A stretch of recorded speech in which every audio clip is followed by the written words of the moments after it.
It all started in a quiet suburban neighborhood, the kind of place where perfectly trimmed lawns, neatly painted fences, and spotless driveways were more than just a standard. They were a requirement. For years, the Homeowners Association had governed the community with an iron fist, keeping everything in pristine condition. On the surface, it seemed like the HOA was doing its job, ensuring harmony and order. But beneath the polished exterior lay an undercurrent of fear and resentment. I had always considered myself an easygoing homeowner. I paid my dues, I followed the basic guidelines, and I never caused trouble. But in communities like this, it only took one small deviation for the HOA board, especially the president, a woman notorious for her controlling personality, to turn their attention toward you. And when that happened, life could become unbearable. The first sign of trouble appeared in the form of a letter tucked under my door. The envelope was thin, but the words inside carried the weight of a threat. According to the HOA, my property was in violation of community standards. The reason? A harmless string of solar-powered lights I had placed along my front walkway. To me, they were practical and welcoming, guiding guests at night. To the HOA, they were an unauthorized modification. I thought it was nothing more than a small misunderstanding. Surely, once I explained the situation, it would be resolved. But that was my first mistake, assuming the HOA wanted to resolve anything peacefully. What I didn't realize was that this single issue would escalate into a battle that would capture the attention of not just my neighbors, but eventually the local news media and even a live television broadcast. The following week, I received another letter. This one was sterner, more aggressive. It threatened fines and legal action if I didn't comply immediately. Confused but still patient, I attended the next HOA meeting to discuss it. The meeting hall was filled with the usual faces, the strict board members at the front, a handful of neighbors scattered throughout the chairs, and the HOA president seated in the middle like a queen presiding over her court. When my turn came, I calmly explained that the lights were safe, environmentally friendly, and hardly a disruption to the neighborhood. But instead of listening, the board treated me like a criminal. They accused me of undermining community values, of setting a dangerous precedent, and even of trying to attract unwanted attention to the neighborhood. It was absurd. But the more I defended myself, the more hostile they became. The president made it clear that this was no longer about lights. It was about control. She wanted me to bend, to obey without question. I walked out of that meeting frustrated but determined. I wasn't going to back down over something so trivial. I had the right to decorate my property within reason, and I wasn't about to let a power-hungry HOA board dictate my life. But what I didn't know was that this small act of defiance had set something much larger in motion. In the days that followed, the HOA escalated their tactics. They began sending inspectors to my property, photographing every corner of my yard as if I were under surveillance. They left violation notices on my door almost daily, nitpicking everything from the color of my mailbox to the placement of my trash bins. Neighbors started whispering. Some supported me quietly, afraid to speak out themselves. Others, loyal to the HOA, looked at me as if I were some sort of dangerous rebel. It felt as though the entire neighborhood was watching my every move. And then came the moment that changed everything. A letter arrived, not just threatening fines or legal action, but warning of possible arrest for non-compliance. I laughed at first, thinking it was an exaggeration. But the wording was clear. If I continued to resist enforcement, the HOA would involve law enforcement. It sounded ridiculous. The idea that I could be arrested over solar lights on my property was almost laughable. But in this community, where the HOA held more power than most people realized, I knew better than to dismiss it entirely. Still, I didn't give in. I stood my ground, and in doing so, I unknowingly triggered the HOA's most outrageous move yet, because the president wasn't satisfied with quietly threatening me. She wanted a spectacle. She wanted to make an example out of me in front of the entire neighborhood, and in her arrogance, she reached out to a local news station, framing the story as a community crisis, and inviting them to cover what she claimed would be my forced compliance. What she didn't expect, however, was that the cameras would capture more than just her side of the story. On the morning of the broadcast, as crews set up outside my home, I realized this was no longer a private dispute. This was about to become a public showdown, one that would play out live for everyone to see. And as I looked out my window at the gathering crowd, I knew my fight with the HOA had only just begun. The morning sun rose slowly over the neighborhood, casting golden light across the manicured lawns and tidy sidewalks. It should have been an ordinary day, but something felt different, charged, tense like the air before a storm. By 8 a.m., trucks from a local news station were parked along the curb. Reporters carried cameras and microphones, their producers barking orders as they positioned themselves for the perfect shot. The HOA president had orchestrated this entire spectacle. She had called the media, feeding them a sensational story about a defiant homeowner refusing to comply with community law. In her mind, this was her chance to shine. She wanted to be seen as the heroic leader standing up for order against what she painted as a reckless resident. Neighbors began gathering too, some out of curiosity, others eager to witness what promised to be a dramatic confrontation. The sight of cameras drew them like moths to a flame. Some whispered and pointed toward my house. Others pulled out their phones, ready to capture their own footage. What was once a private dispute over a string of solar lights had transformed into a public showdown. From my window, I watched the scene unfold. Part of me was furious at the intrusion. Another part of me felt oddly calm. If the HOA wanted the world to see this, then so be it. Because deep down, I suspected they were about to expose themselves far more than they realized. The HOA president arrived, dressed in her usual power suit, clipboard in hand. She carried herself with the air of a politician preparing for a campaign speech. She greeted the news crew eagerly, speaking with exaggerated gestures and a carefully rehearsed tone. To the cameras, she painted me as a rebel, someone who had repeatedly violated community rules and disrespected the authority of the board. The narrative was simple. She was the guardian of the neighborhood, and I was the villain threatening its peace. It was a story tailor-made for television, but then she went further. In a shocking escalation, she announced on live TV that law enforcement would be called to ensure compliance. She spoke the words with smug satisfaction, clearly relishing the idea of humiliating me before the cameras. Within minutes, a patrol car rolled into the neighborhood. The flashing lights drew gasps from the crowd, and the reporters scrambled to capture every angle. The HOA president stood tall, convinced her moment of triumph had arrived. She expected me to crumble under the pressure, to step outside with my head bowed in defeat. Instead, I remained calm. I gathered the documents I had carefully kept, proof of my property rights, the lack of any legal authority for the HOA to demand arrests, and a copy of the state laws clearly limiting the HOA's power. I wasn't just fighting with emotion, I was prepared with facts. When the officers approached, they carried an air of discomfort.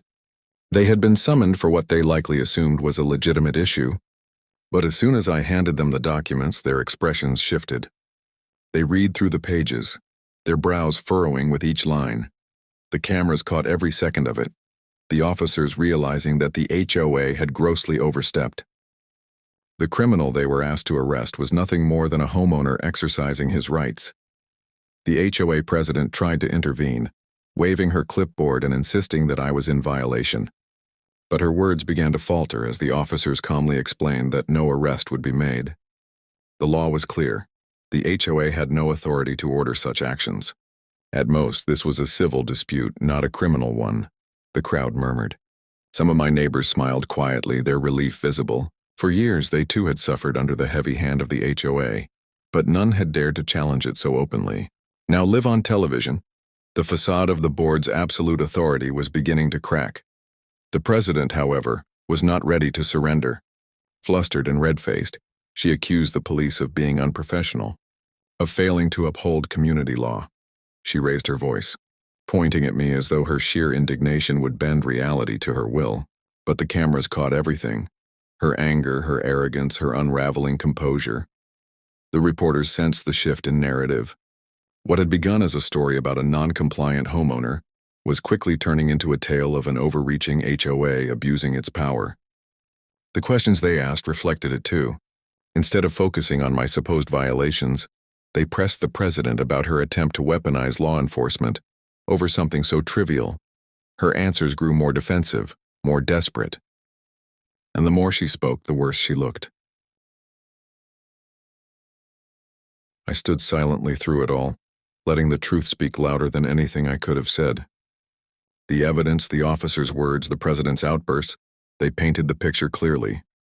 By the time the patrol car pulled away, it was obvious the situation had backfired spectacularly. The HOA had tried to humiliate me, but instead they had humiliated themselves. Yet even as the cameras packed up and the crowd began to disperse, I knew this wasn't the end.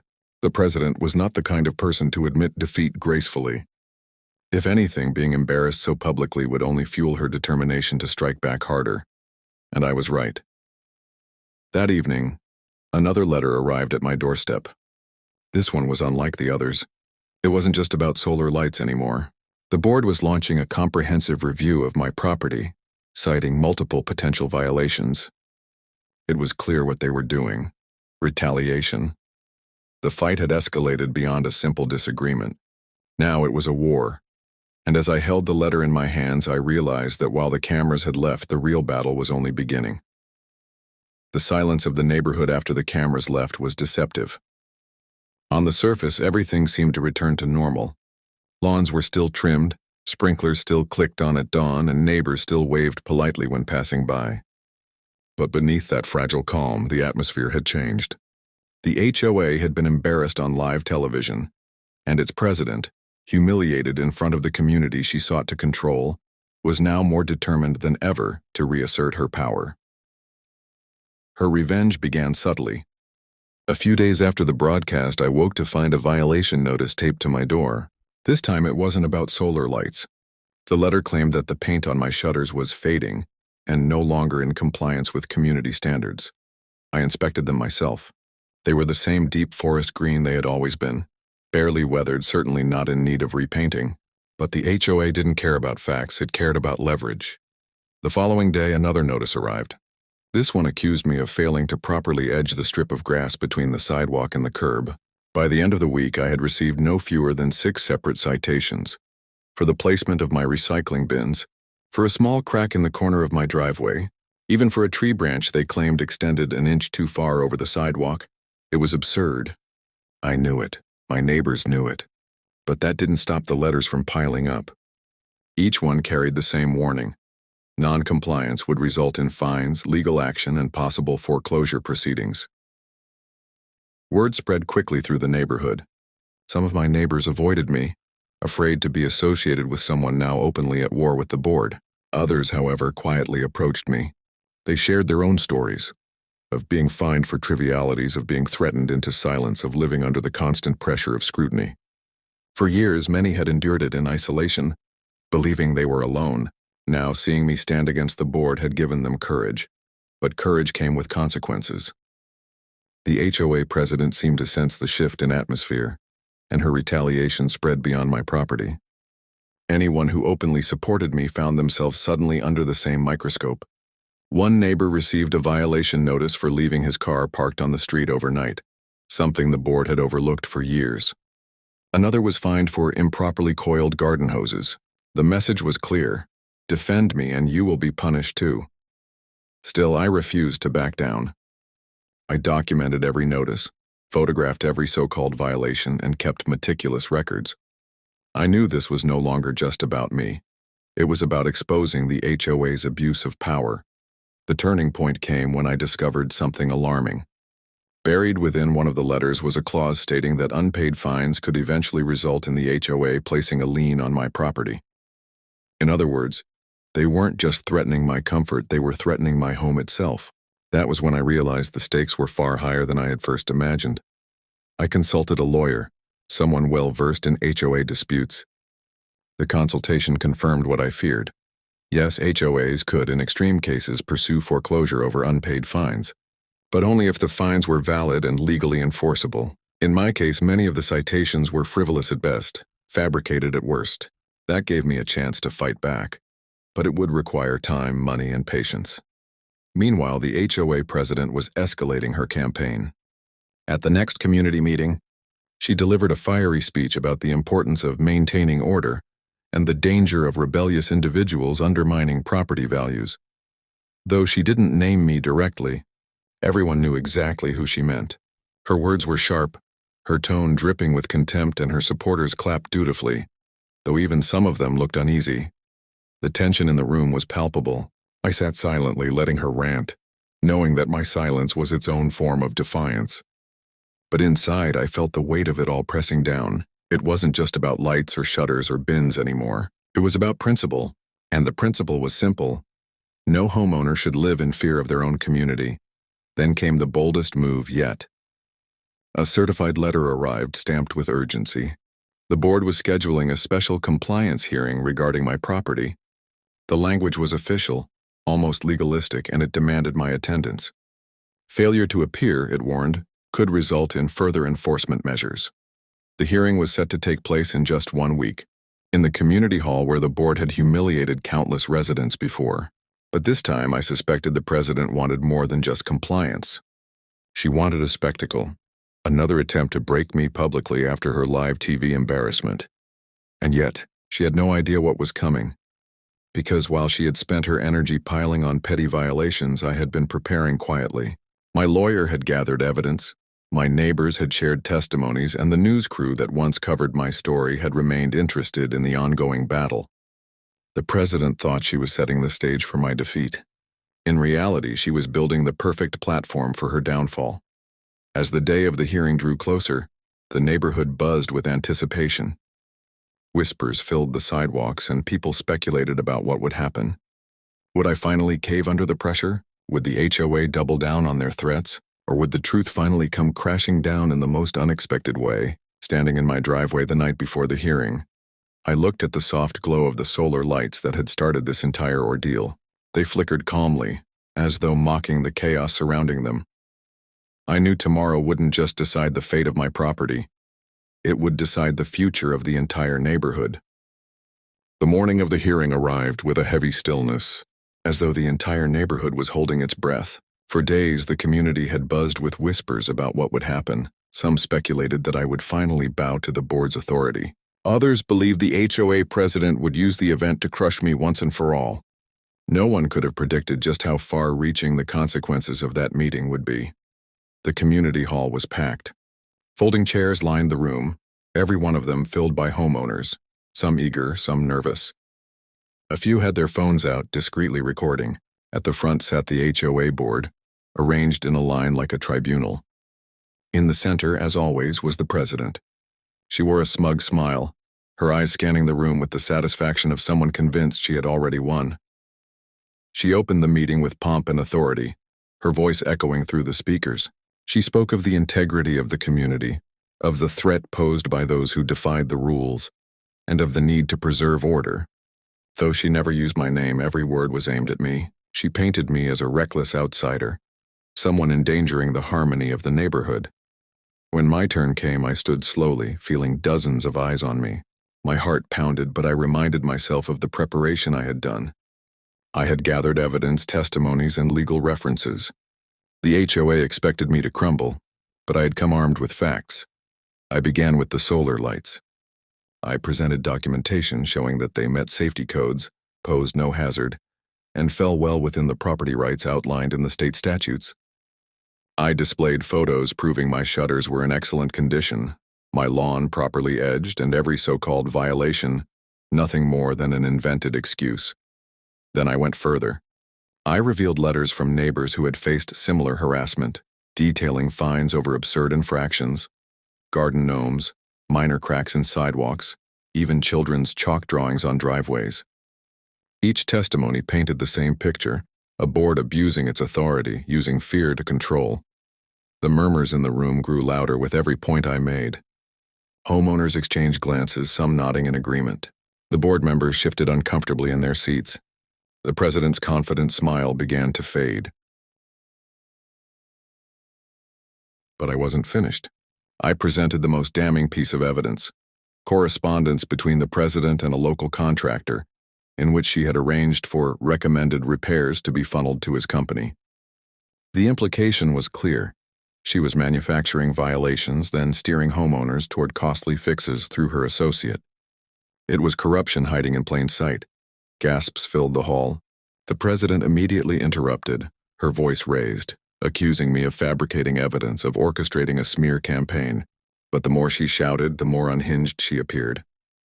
The documents spoke for themselves, and the homeowners could see the truth. The other board members avoided her eyes. Some looked pale, realizing the gravity of what had just been exposed. What had begun as a compliance hearing was rapidly turning into a trial of the board itself. At that moment, a voice rang out from the back of the room. It was one of the reporters from the news station, camera in hand.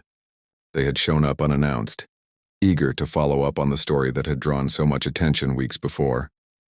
The timing was perfect. Everything that was happening, the accusations, the evidence, the president's furious denials, was being recorded again, this time without the HOA's control. The president panicked. She demanded the cameras be turned off, claiming the meeting was private. But the crowd erupted in protest. Homeowners shouted that they had a right to know what was happening, that transparency was long overdue. The board tried to gavel the room into silence, but the noise only grew louder. In the chaos, one of the board members finally spoke up. His voice trembled, but his words were clear. He admitted that he too had questioned the president's tactics but had been silenced by her threats. His confession cracked the facade completely. The president turned on him viciously, calling him a traitor, but it was too late. The balance of power in the room had shifted. For the first time, the board was on the defensive, and the homeowners were united in anger. Still, the president clung to her authority. She declared that none of this mattered, that the board's decision was final and that I was still in violation. She announced that if I refused to comply, she would escalate matters to court and ensure the maximum penalties were applied. Her words rang hollow, but her arrogance was unshaken. She believed that fear would still carry the day, but what she didn't realize was that she had just crossed a line. By refusing to acknowledge the evidence, by dismissing the voices of the very people she claimed to represent, she had revealed her true nature to everyone present, and the cameras were still rolling. The hearing ended in chaos, with shouting, arguments, and neighbors storming out in anger. The president tried to maintain control, but the damage was done. Her carefully crafted image as the neighborhood's guardian had crumbled, replaced by the undeniable image of a dictator clinging desperately to power. As I walked out of the hall, documents still in hand, I knew the battle was far from over. The president wasn't going to give up easily. If anything, she would strike back harder, using every tool at her disposal. But now, I had something she didn't, the truth on my side, and the community beginning to see her for who she really was.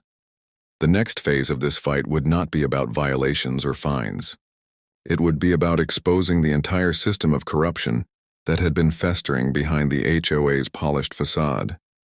And as the news crew approached me outside the hall, cameras pointed directly at my face, I realized that this story was no longer confined to our neighborhood. It was about to go public in a way none of us could have imagined. The fallout from the hearing was immediate and unstoppable. By the next morning, footage from the community hall had spread far beyond our quiet neighborhood. The local news station aired a segment showing the HOA president's meltdown, the testimonies of mistreated homeowners, and the damning evidence of corruption. Clips circulated on social media, where the story was picked up by larger outlets hungry for controversy. What had started as a dispute over solar lights had become a viral sensation. The headline read, "HOA President Exposed for Abuse of Power During Heated Hearing." Within hours, thousands of viewers were commenting, sharing their own horror stories about homeowners associations across the country. The narrative was no longer about me as an individual. It had become a symbol of ordinary people standing up to unchecked authority. For the first time since this ordeal began, I felt the tide turning. Messages of support poured in from strangers online, many of them offering advice, legal resources, even donations to help cover the mounting costs of fighting the board. My neighbors, once too fearful to speak up, now walked past my house with nods of encouragement, some even stopping to thank me for standing up when they couldn't. But while the community rallied, the HOA president was unraveling. She issued a furious statement to the media, calling the coverage biased and accusing me of orchestrating a smear campaign. She insisted that the board was acting in the best interest of the neighborhood, but her words only fueled the fire. Every denial she made was met with fresh evidence from homeowners who had endured her heavy-handed tactics. Inside the neighborhood, her desperation became even more obvious. The HOA doubled down on enforcement, flooding residents with citations for trivial issues. Trash cans placed an inch too far from the curb, porch decorations not listed on approved guidelines, grass blades measured with rulers. It was a campaign of intimidation, a last-ditch effort to reassert control. But instead of cowering, the homeowners began to resist. Neighbors who had once stayed silent joined together, comparing notes, documenting their experiences, and even organizing small gatherings to discuss next steps. What the president failed to realize was that by tightening her grip, she was only driving people closer together. The community was no longer afraid. Still, I knew she wouldn't go down without a fight, and I was right. Late one evening, I received a knock on my door.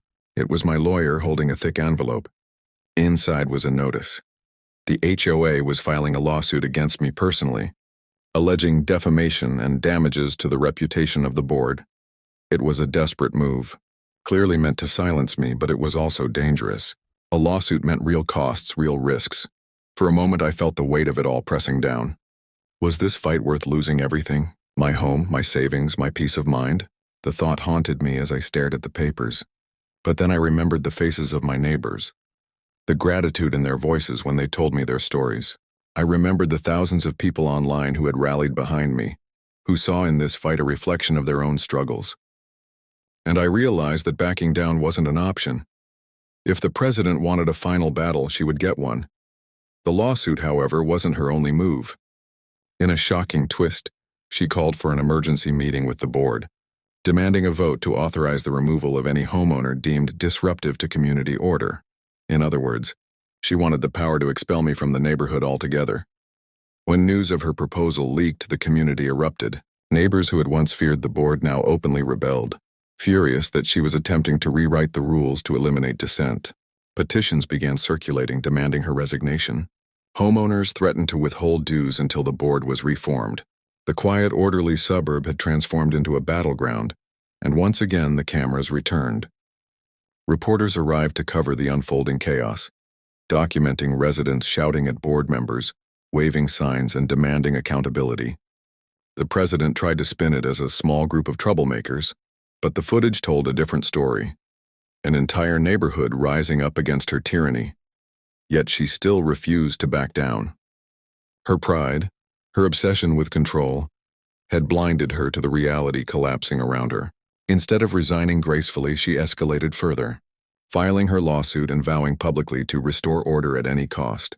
The cost, however, was no longer mine alone, it was hers, because behind the scenes, my lawyer had been preparing something devastating. Through legal channels, he uncovered financial records showing that HOA funds had been misused. Dues collected from homeowners had been funneled into consulting fees and administrative costs that, upon closer inspection, linked directly to the president and her associates. It wasn't just corruption, it was theft. The evidence was airtight, the kind that could end not only her reign but also her credibility, her finances, even her freedom. The question was no longer whether I could fight back. The question was how much damage she was willing to endure before the truth destroyed her completely. As the neighborhood teetered on the edge of revolt and the media amplified every twist of the story, I realized the endgame was approaching. The president had made her final desperate move, and now it was my turn. The next HOA meeting was scheduled for the following week. It was supposed to be routine, but everyone knew it would be anything but.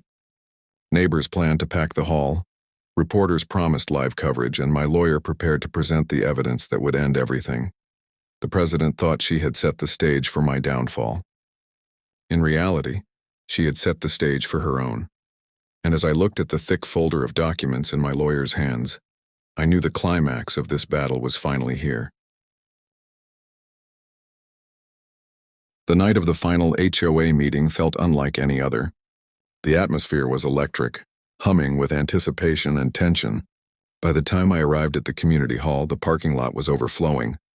Neighbors filled the sidewalks, reporters lined the entrance, and camera crews jostled for position. This wasn't just another neighborhood dispute anymore. It was a full-blown spectacle, the kind of showdown people couldn't look away from. Inside, the hall was packed wall to wall. Residents sat shoulder to shoulder, clutching petitions, notebooks, even homemade signs demanding change. At the front, the board sat stiffly, each member pale and uneasy. And in the middle, as always, was the president. She wore her trademark power suit, but her eyes betrayed the strain. Her smile was forced, her movements sharper than usual. She had fought to maintain control, but tonight, She was cornered. She opened the meeting with her usual bravado, speaking of order, discipline, and the dangers of misinformation. She denounced the media, blamed me for dividing the community, and insisted that the HOA had acted with fairness at every step. But her words rang hollow. No one nodded along this time. No one applauded. The silence of the crowd was louder than any jeer. When my turn came, I rose slowly, a thick folder in hand. My lawyer stood beside me, calm and deliberate. The cameras turned toward us, lights glaring, microphones extended. I could feel the weight of every eye in the room, waiting. I began by recounting the journey, how it started with solar lights, how it escalated into harassment, fines, and threats of arrest. I reminded the crowd of the humiliating spectacle the president had created when she tried to involve law enforcement. Each reminder drew murmurs of agreement from the audience. Then I laid out the evidence. First came the petty violations, photographs proving my property had been in compliance all along. Then came the testimonies of neighbors, each one describing their own experiences with intimidation and unfair fines. The board squirmed as their practices were laid bare. Finally, I revealed the financial records. My lawyer explained them clearly, pointing out the discrepancies, the missing funds, and the direct ties to the president's personal accounts. Gasps filled the room. Reporters scribbled furiously, cameras zooming in on every document. The evidence wasn't just damning, it was devastating. The president tried to interrupt, her voice rising in protest, but the crowd shouted her down. For the first time, she was powerless in the very hall she had once ruled. One of the board members finally spoke, his voice trembling but firm. He motioned for a vote of no confidence. The room erupted. Homeowners stood, clapping, cheering, chanting for her resignation. The president slammed her gavel, screaming for order, but the sound was swallowed by the roar of the crowd. The board members, one by one, raised their hands in favor of the motion. Even those who had once stood loyally by her side could no longer defend the indefensible. The moment the last hand was raised, the decision was clear. She had been stripped of her title, her authority gone in an instant. But the humiliation didn't end there. As the meeting dissolved into cheers and chants, two plainclothes officers stepped forward quietly from the back of the room. They approached the president, speaking in low voices before leading her out through the crowd. The financial evidence had already been passed along to investigators, and the consequences were now unavoidable. She wasn't just losing her position, she was facing real legal repercussions for years of corruption and misuse of funds. The cameras caught it all. The once untouchable HOA president, red-faced and trembling, escorted out of the hall as neighbors jeered and reporters shouted questions. It was the very image of downfall, an empire of fear collapsing in a single night. When the chaos finally subsided, a strange calm settled over the neighborhood. For the first time in years, people spoke freely without glancing over their shoulders. Neighbors who had barely exchanged words before now gathered in groups, laughing, sharing relief, discussing plans for a fairer, more transparent board. The fear that had once hung over every block was gone. In the days that followed, the story exploded online. News outlets ran headlines about the corrupt HOA president, brought down by her own arrogance. Clips of the meeting circulated on social media, where millions watched the dramatic downfall unfold. Messages of support poured in from across the country, with people celebrating not just my victory, but the broader triumph of ordinary homeowners standing up to abuse. As for me, I finally felt peace. The solar light still glowed softly along my walkway each night, not just as decoration, but as a symbol of everything we had endured and overcome. What had started as a small act of defiance had sparked a movement, one that had changed the neighborhood forever. The HOA was restructured with new leadership, built on transparency and fairness. Rules still existed, but they were reasonable, and enforcement was no longer driven by intimidation. The community, once divided and fearful, had become stronger than ever. And the president? She faded from our lives as quickly as she had once dominated them. Her name became a cautionary tale, a reminder of how power, when abused, inevitably leads to downfall.